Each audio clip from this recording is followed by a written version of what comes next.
Are you seeing these pressures come off the boil, so to speak?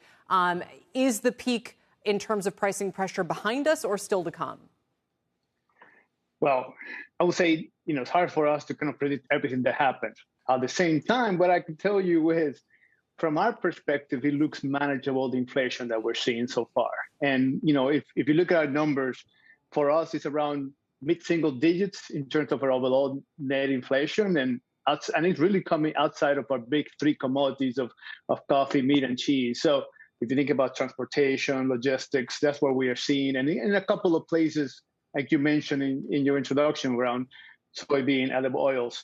But at the same time, I feel like we have a very good three-pronged approach about how we're managing this inflation. Yeah. First, we are actually driving quite a bit of efficiencies in our company. So this year, we have line of sight to about $400 million worth of efficiency that are helping us manage through this. Secondly, we're actually improving the benefits we bring to our consumers by also renovating our brands. So in fact, by the end of the year, we will have renovated 45% of our portfolio in the US. By next year, it will be 90%.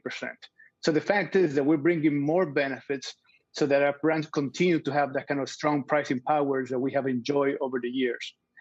And lastly, the reality is that when we look at inflation, we're also going to use a full array of revenue management tools. And that would be things like being smart about trade investments so that we make sure that we are there where consumer need us, but at the right price for given circumstances, but also looking at price size architecture. So I'll give you a couple of examples. We're looking at larger sizes in some of our packs to bring a better value for consumer. So going from a Mio bottle to a much larger bottle. At the other end of the spectrum, we're also making sure we have kind of the entry price point. So things like for us, Lunchables. We actually launched a new $1 pack also. So the idea of us having options for consumers at different levels that allows to have a good value is also part of how we're managing through this whole inflation situation that we're seeing. Have you ever had Velveeta with Rotel? It's one of the great things, Carlos. I'm telling you, it's one of the great dips of all time. Let me ask you a couple of questions. You talked about renovating your brands, or I don't know whether that was the word, or rehabilitating. Right. Renovating. What does that mean? How do you do that, number one? And then, as I look at all of your brands, how do you get organic growth in those brands? And you've got 8 brands alone worth $1 billion each, with $1 billion in sales. How do you get organic growth, or is the growth sort of limited to GDP growth or growth in population, because there's only so much ketchup one can eat? Well, let me just say, first of all, the Velveeta is great with anything. So True. Glad you enjoy it that way. But I'll tell you is, the way we're thinking about renovation is how do we continue to anticipate what consumers are looking for, not just right now, but in the future. So, for example, a lot of our renovation has to do with us thinking about ESG opportunities.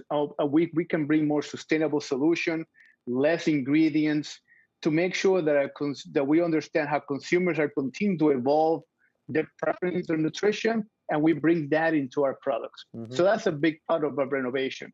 Now, in terms of growth, the reality too is that what we are seeing over the last year is that some of the behaviors that consumers enjoyed during this pandemic time period, in which they spend more time at home, they started eating more together, they work from home. Those are many things that we're actually going to see as more sustainable over time.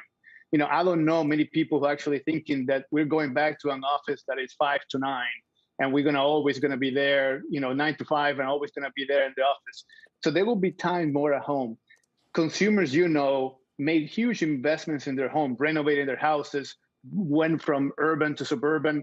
All those are folks who are now enjoying cooking, using those kitchen appliances they bought, enjoying the time together.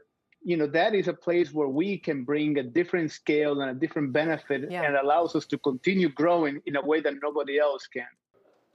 Shepard Smith here. Thanks for watching CNBC on YouTube.